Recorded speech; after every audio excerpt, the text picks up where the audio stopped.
the judiciary is one of the institutions that deal with checks and balances. And if you take them out of the picture, you're going the way of Hungary, you're going the way of Russia. They still have an obligation to enforce the law. If they did not, then we would have a constitutional crisis. Saying that doesn't describe what that would mean, a constitutional crisis. What does that mean for all of us? It's almost the end of law. Judge, would you call DOJ's taking over federal agencies, would you call what has happened a coup?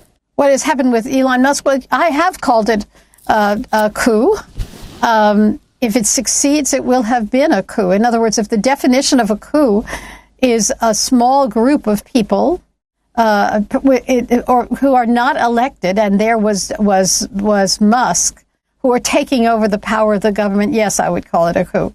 I don't know if you subscribe to Democracy Now! Or if you watch that, but it's something that I watch and listen to pretty much daily. And this is a really interesting excerpt from their show that aired today about judges warning about Elon Musk's abuse of his power. And I want to share it with you. They do a very good job here. Amy Goodman is the host. You can find this on YouTube. You can find it as a podcast. Democracy Now! ! That's the name of the channel. I want to share it with you. If I can resist jumping in, I will. And then I want to know what you think of the comments. But listen. 2 federal judges, one in Maryland, one in California, have ordered the Trump administration to reinstate tens of thousands of fired federal workers. In one of the rulings, District Judge William Alsup said, "It's a sad day when our government would fire some good employee and say it was based on performance when they know good and well that's a lie," unquote. The White House responded by saying, quote, "The Trump administration will immediately fight back against this absurd and unconstitutional order," unquote. This comes as the White House and its allies have increasingly targeted judges who rule against the administration. Reuters recently reported U.S. Marshals have warned federal judges of unusually high threat levels due to a series of comments from Elon Musk, Donald Trump, and others targeting judges. Musk has posted dozens of messages on his social platform X, calling for the impeachment of judges who rule against the administration. He's also called judges corrupt, radical, and evil. Vice President J.D. Vance has questioned whether judges even have the authority to rule on Trump's order. Vance went to Yale Law School.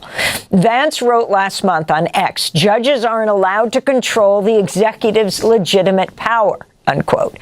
President Trump has indicated he believes he's above the law, recently writing, quote, "He who saves his country does not violate any law," unquote. Trump has also gone after law firms. Last week, he levied unprecedented penalties against the firm Perkins Coie that has ties to the Democratic Party. On Wednesday, a federal judge, partially blocked the order, saying the order, quote, "casts a chilling harm of blizzard proportions across the legal profession," unquote. American Bar Associations also criticized efforts to undermine the courts. In a statement, the ABA said, quote, "We will not stay silent in the face of efforts to remake the legal profession into something that rewards those who agree with the government and punishes those who do not."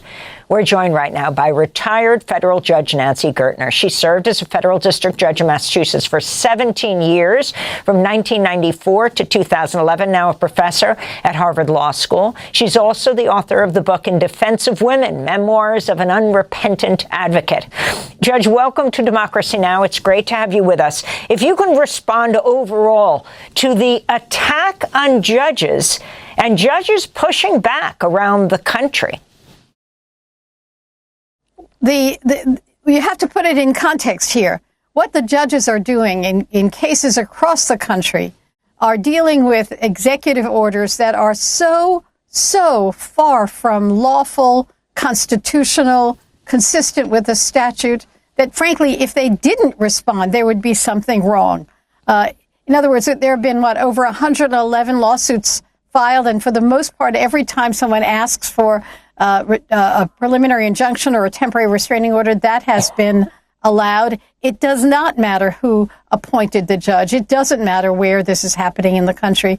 As I said, the distance between what they are trying to do and what is lawful is so enormous that anyone would rule as these judges are doing. The case in California, for example, is a classic example.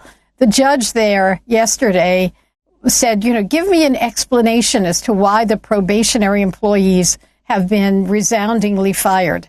And the Trump administration refused to provide anyone from the Office of Personnel Management. It was as if they were saying, we don't have to explain. We don't have to give an explanation. And the judge was absolutely furious because, of course, there has to be an explanation. These people were fired completely not following any of the rules, and worse, in order to sort of come up with a lame justification, people who had great performance reviews only, a few months ago were suddenly described as inadequate employees. It was a contrivance, it was a lie, and it violated numbers and numbers of laws and statutes. So judges are doing what they are put on the bench to do, which is to call it as they see it.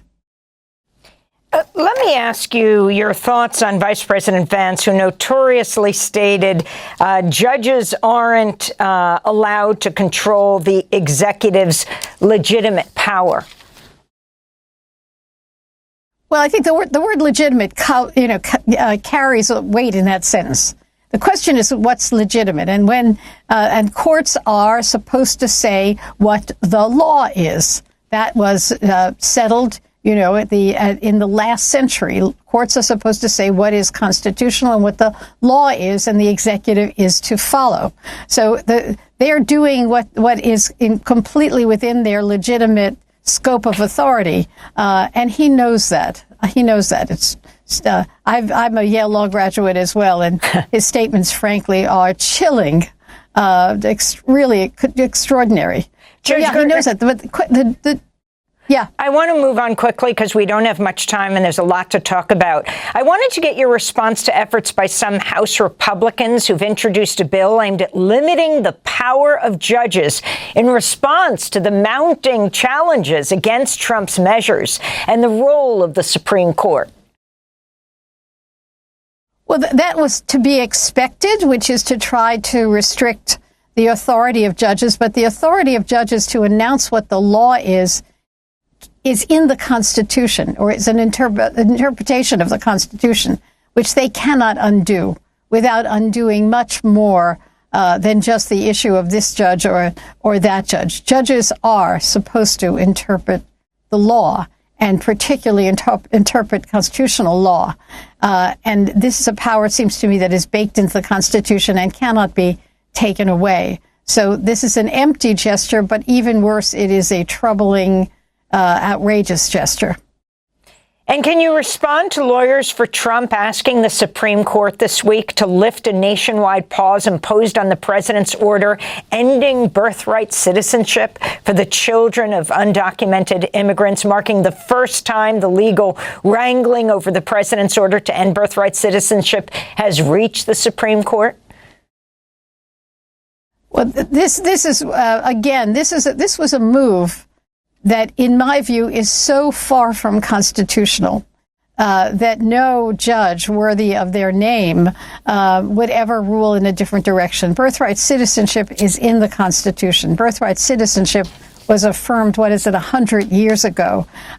So this is just pushing back on the judiciary. And then when the judiciary does what they don't want them to do, and the judiciary says this is wrong, trying to delegitimize that decision. I can't tell you how fundamentally dangerous all of this is, because the judiciary is one of the institutions that deal with checks and balances. And if you take them out of the picture, you're going the way of Hungary, you're going the way of Russia. And it's extraordinarily troubling. And can you talk about President Trump simply not obeying the courts? I mean, U.S. Marshals are the kind of army for the courts, but they're under the Justice Department. Trump's Justice Department has the heads of that calling themselves Trump's lawyers. The marshals are supposed to be the enforcer of judgments. And as you say, they are under the supervision of the Department of Justice. Their authorizing legislation, however, says that the marshals shall enforce the law. And so there's a division here. On the one hand, the authorizing statute says they shall enforce the law. And even if Pam Bondi says, I'm sorry, that law doesn't matter, we're going to skip over that law, they still have an obligation to enforce the law. If they did not, then we would have a constitutional crisis. Saying that doesn't describe what that would mean, a constitutional crisis. What does that mean for all of us? I mean, then it would mean really a marching on Washington, deluging all of our congressmen and representatives. It could mean mass demonstrations. I mean, it's almost the end of law. And at that point, people have to make it clear, as the population in Israel did, as populations in Poland did, that this is beyond the pale. This is not what our Constitution was meant to accomplish. Judge, would you call DOJ's taking over federal agencies, run by, as President Trump keeps saying, Elon Musk, the richest man in the world who gave the most money to the president to be reelected? Would you call what's happened as judges push back across the country and say tens of thousands of workers have to be reinstated? Would you call what has happened a coup? What has happened with Elon Musk? Well, I have called it a coup. If it succeeds, it will have been a coup. In other words, if the definition of a coup is a small group of people who are not elected, and there was Musk, who are taking over the power of the government, yes, I would call it a coup. There are challenges around the country to his authority, to Musk's authority.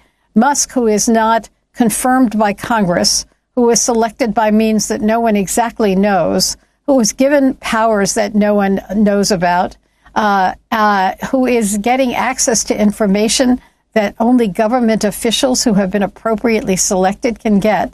And if he's successful in that, there are challenges to that. If he is successful, yes, I would call that a coup. We're going to leave it there. I want to thank you so much for being with us. Retired Judge Nancy Gertner, professor at Harvard Law School, served as a federal judge in the District Court of Massachusetts for 17 years, speaking to us from Massachusetts. Let me know what you think in the comments.